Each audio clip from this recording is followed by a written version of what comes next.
जो आपको paid course में मिलेगा वो मैं कोशिश करता हूँ फ्री नहीं बता दूं, क्योंकि जब तक आप डिसिप्लिन और उसमें पेशेंस डेवलप नहीं करोगे, उसको प्रैक्टिस नहीं करोगे, तब तक आप उसको अप्लाई नहीं कर पाओगे। तो ये आपको करना ही पड़ेगा। अब यहाँ से समझिए, तो ये मेरा व्यू है, यानी मैं भी बीरिश नहीं हूँ। मैं बीरिश कब होऊंगा? जब 900 के नीचे जाएगा, यानी अगर यहाँ से बाउंस आता है तो पहला टारगेट मेरा सीधा सीधा हो जाएगा। मान लेते हैं अगर ये नीचे खुलता है और ऊपर निकलना शुरू करता है 26,040 के, तो मेरा पहला टारगेट हो जाएगा 26,101 का। फिर 26, हल्का सा अगर गैप अप खुलता है तो 26,160, और फिर 26,190। 200 नहीं, 200 के पास से घूम भी सकता है।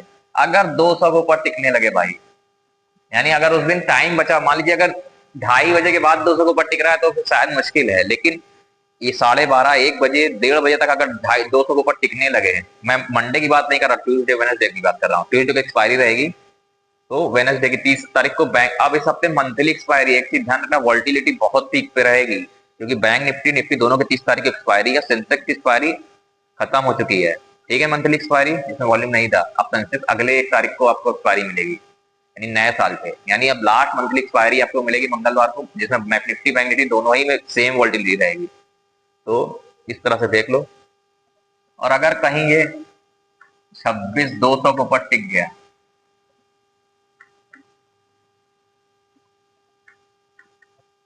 टिका, तो फिर ये सीधे कुछ नहीं। फिर पहला जो मैंने बताया था आपको, बार बार बताता हूँ, 281 वाला, और उसके बाद सीधा सीधा ऑल टाइम हाई है, सीधा सीधा 26,335। ये लेवल आपको ऑल टाइम है, 325 का हाई है, ये आपको मिल जाएगा। अगर 200 के ऊपर तो आपको शार्प मूव इसलिए मिलेगा कि ट्रेंड लाइन भी ब्रेक हो गई डेली टाइम पे, तो इस तरह चल सकता है। अब आंख मूंद के बुलिश ही नहीं हो जाना है। मान लो मंडे को गैप डाउन खुल गया या कुछ हो गया, मान लेते हैं थोड़ा बहुत फ्लैट खुल गया, यहीं को खुलता है और 900 को प्राइस एक्शन बना के ब्रेक करेगा, 900 को ब्रेक करता दिखेगा, तब मैं शायद एक्सेल ट्रेड लेने की कोशिश करूंगा। वो भी स्कैल्पिंग टाइप का ट्रेड होगा, 20, 30, 40 पॉइंट का, ठीक है, क्योंकि बेरिश होऊंगा तभी जब तक कोई बड़ा गैप डाउन खुल के प्रदर्शन बढ़ा के ना गिरे। अगर बड़ा गैप डाउन नहीं खुला, फ्लैट खुल रहा है, गैप अप खुल रहा है, तो अभी समझ लो सेलर थोड़ा सा वीक है। और गैप डाउन खुल रहा है बड़ा, और फिर ऊपर जाके नीचे प्राइस बनाता है कोई एम पैटर्न या कोई सेकंड प्राइस, तो हम लोग उसको सेल कर पेंड होगा।